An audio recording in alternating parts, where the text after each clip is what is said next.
Segundo o Serasa, mais de 63 milhões de brasileiros estão com o CPF negativado. Esse pode ser o seu caso, mas fica tranquilo que eu já ajudei muita gente a sair das dívidas e posso te ajudar também.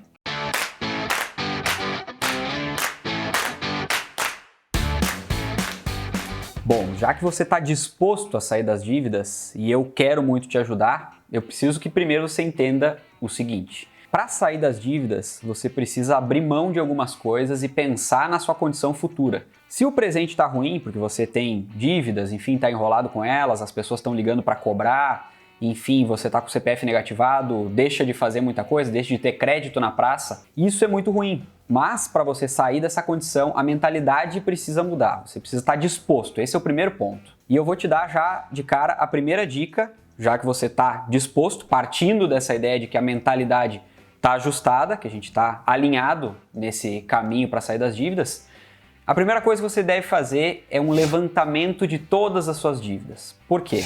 Porque a gente precisa primeiro conhecer o problema como um todo, saber exatamente com o que a gente está lidando. Então você vai mapear todas as suas dívidas, da maior para menor, e ver também quanto de juros você tem em cada uma dessas dívidas. Então depois de ver os juros das dívidas, você vai também separar elas por mais prejudiciais e menos prejudiciais, para que você consiga entender de fato quais dessas dívidas devem ser quitadas primeiro, porque precisa existir uma ordem de prioridade para a quitação dessas dívidas. Você precisa fazer a leitura do cenário e ninguém melhor do que você mesmo para fazer isso. Em tese, as dívidas que você deve quitar primeiro, e aqui é a segunda dica, são as dívidas que têm juros maiores. Ou o que você pode fazer também é pegar essas dívidas com juros maiores e tentar ver alternativas no mercado para baixar esses juros dessas dívidas. A gente tem uma série de alternativas aqui para poder baixar esses juros com microcrédito, com crédito com garantia de imóvel, garantia de veículo, enfim.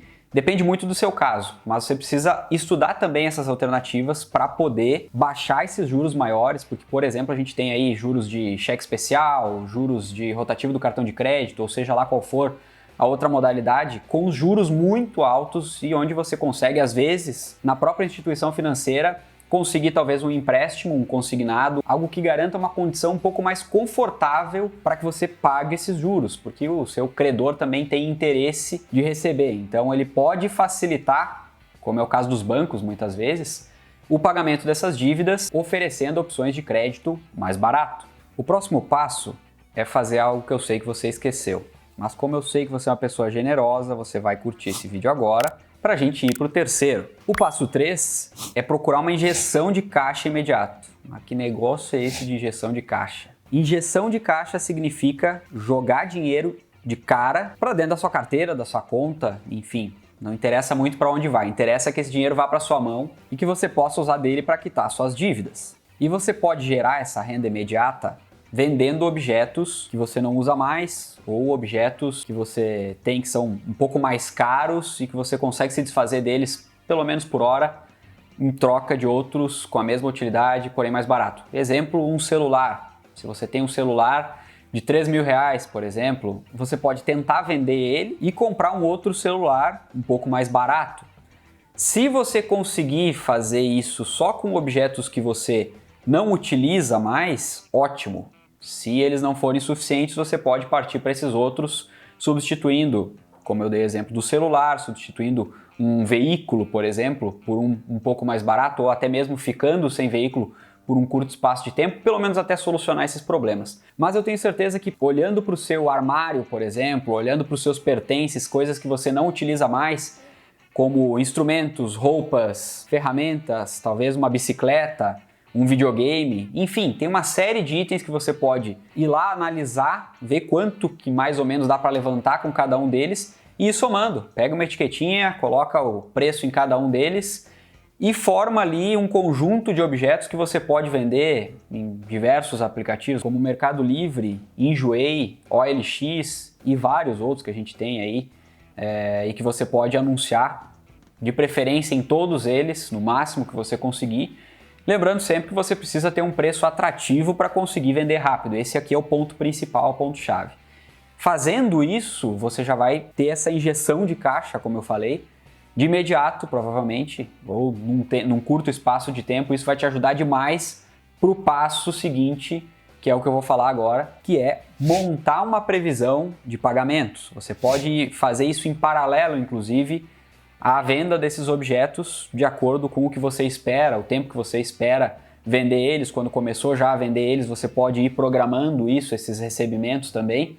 Mas o fato é que você precisa, além da sua renda ativa, se for o caso de você estar trabalhando, talvez você não esteja trabalhando, mas enfim, você vai precisar gerar fontes de renda para isso. E aí, a partir dessas fontes de renda, é que você vai conseguir montar um planejamento para quando você vai pagar essas dívidas. E agora vem o próximo passo. E esse próximo passo é renegociar suas dívidas. Eu já tinha falado em um dos passos anteriores para você trocar juros mais altos por juros mais baixos. Mas aqui na parte de renegociação, além de tentar fazer isso, agora que você já tem mais ou menos um fluxo possível de pagamentos para poder ofertar para os seus credores, você vai sentar com cada um deles para ver uma forma melhor de você pagar. Você vai primeiramente demonstrar interesse em pagar e tentar renegociar.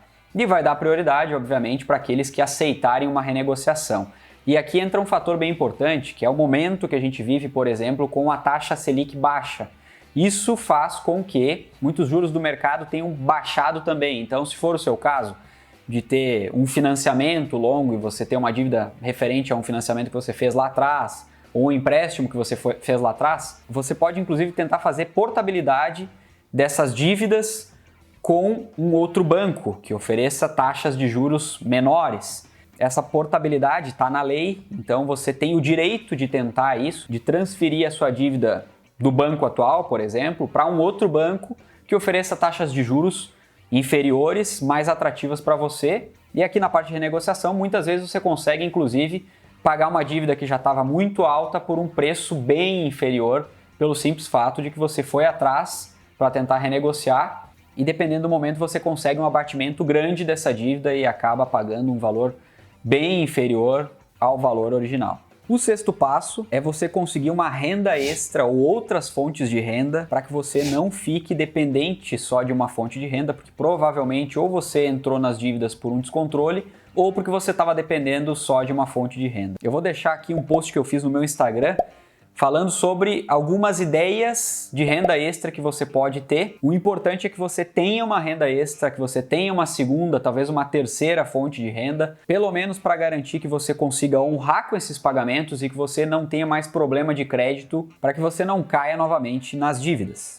E o último passo e mais importante é que você se inscreva aqui no canal, faça parte do time Ótica do Dinheiro, porque a gente está sempre se ajudando aqui dentro. E eu tenho certeza que fazendo isso e seguindo os passos aqui do canal, você vai deixar de pagar juros para receber juros e botar o dinheiro para trabalhar para você e converter todo o ciclo negativo em um ciclo positivo. Espero que você tenha gostado desse vídeo. Se você gostou, compartilhe com alguém nos seus grupos de WhatsApp, Facebook e nos vemos no próximo. Um abraço e até lá!